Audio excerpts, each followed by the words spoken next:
This game is pretty complicated. Don't let anyone else tell you otherwise.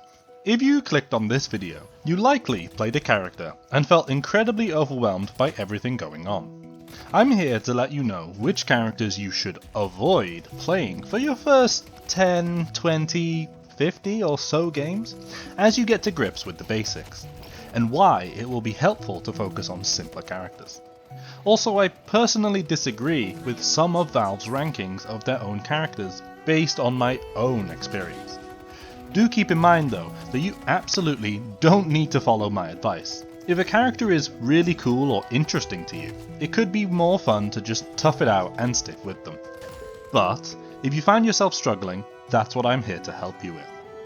Deadlock is a MOBA, and all MOBAs function the same way, in that the best way to learn and improve is to play an easy or simpler character. There are many benefits to this. Firstly, the character itself will probably give you better results, as you don't need to practice tricky combos, learn a difficult playstyle, or deal with nuanced abilities. Secondly, and most importantly in my opinion, is that you need to be able to focus on playing and learning the game itself and not learning how to play super complicated hero. You would never recommend a beginner to play the likes of Zed, Meepo, or Mew. These characters have complex kits and playstyles that are not typical of the rest of the cast. First up is Holliday. This rootin' tootin' sheriff has a fun playstyle, but her abilities are not beginner friendly. Her rolling barrels take a while to get used to, as well as how to even throw them out, and the fact that you can melee them. You could completely ignore this part of your kit and just play a full gun build, but depending on how weak or strong that is, it could be a bad idea, and other characters will offer their whole kit to you instead. Your role is to look for engagements for your team by picking out good targets with your barrels and lasso ultimate. Making use of your bounce pads to their maximum for good mobility will take some learning, as well as using in combination with your ult to pull targets to good areas. If you aren't already a MOBA player and have an idea of which engages are good or not, you may end up feeding a lot with Holliday and not doing much for your team. Secondly is Mcginnis. At the time of making this video, she's maybe the weakest character in the game, but this isn't why I recommend against her. Mcginnis is sort of in between a supporting character with her wall and heals to save allies, a carry character with her strong minigun, and a character that relies heavily upon split pushing. Split pushing is an incredibly risky strategy that takes a lot of MOBA knowledge to pull off safely and effectively. By all means, play Mcginnis, and I hope in the future she is stronger, as she has some really good abilities. But I would say you'd be learning how to play Mcginnis more than how to play Deadlock. There are also some honourable mentions I wanted to make note of, and these go to characters that aren't super complex but do have a small caveat. First mention goes to Bebop for his combo requiring some fast button presses.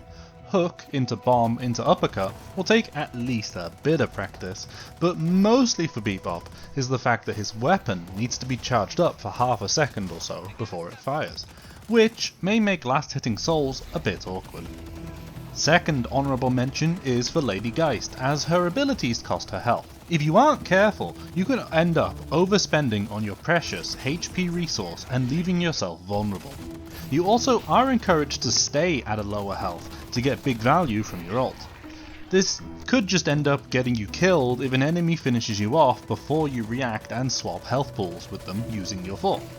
These are just a few small things to keep in mind if you want to play Bebop or Lady Geist. Next is Paradox. She's super cool, but her abilities and weapon are not beginner friendly. Paradox fires in 5-round bursts, which can be awkward for farming and managing your reloads in the lane. The biggest problem though is her abilities. Knowing when to make use of your ult, and even hitting it, is going to take a decent amount of time to master. You may throw yourself into bad positions and get mauled by half an enemy team. Making use of your time wall to block enemy damage is also going to be tricky when you aren't even aware of what the enemy's threat is, and if your wall will block that damage. Lastly, your kinetic carbine ability may have you missing out on damage when it would be better to just shoot the enemy. Paradox requires good matchup knowledge and awareness to pilot, and if you can't hit your shots, you're really going to struggle more than other characters. I'll also make mention that Paradox's builds are incredibly flexible, as she has great utility and wants to set up for her team's success. It will require a vast amount of game knowledge to know which items you need for which situation and against which characters, and you aren't really going to understand any of that if you're still trying to learn what an ethereal shift is. Vindicta is a tricky one to pick up, and I mostly recommend against her in the beginning based on my own experience. This character's playstyle is pretty risk averse, and being caught out of position is incredibly punishing as you don't really have an escape option and only 2 stamina. Vindicta relies upon good awareness and great positioning, as well as good aim to ensure your abilities land. It's difficult to be the initiator and force things to happen proactively with Vindicta, and you rely on your team to begin engagements and create the space you need to put out damage and utility in fights. Finally, let's talk about a support character, Sinclair. Now, every character in Deadlock can be played as a full damage carry, but a number of them can be played more as tanks or supports, and I think that Sinclair should be piloted as a support in an ideal world. Firstly, supporting in Deadlock is, in my opinion, more challenging than playing something like Mercy or Sona. You still need to gather resources, but not so many that you starve out the other characters on your team. You need to be comfortable in knowing when to save your allies or to put pressure on the enemy with your crowd control spells.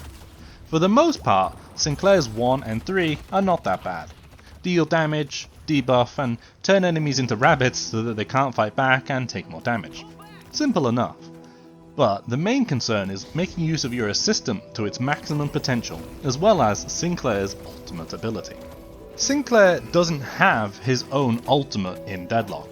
He instead copies the ultimate of an enemy character, and can then use it himself.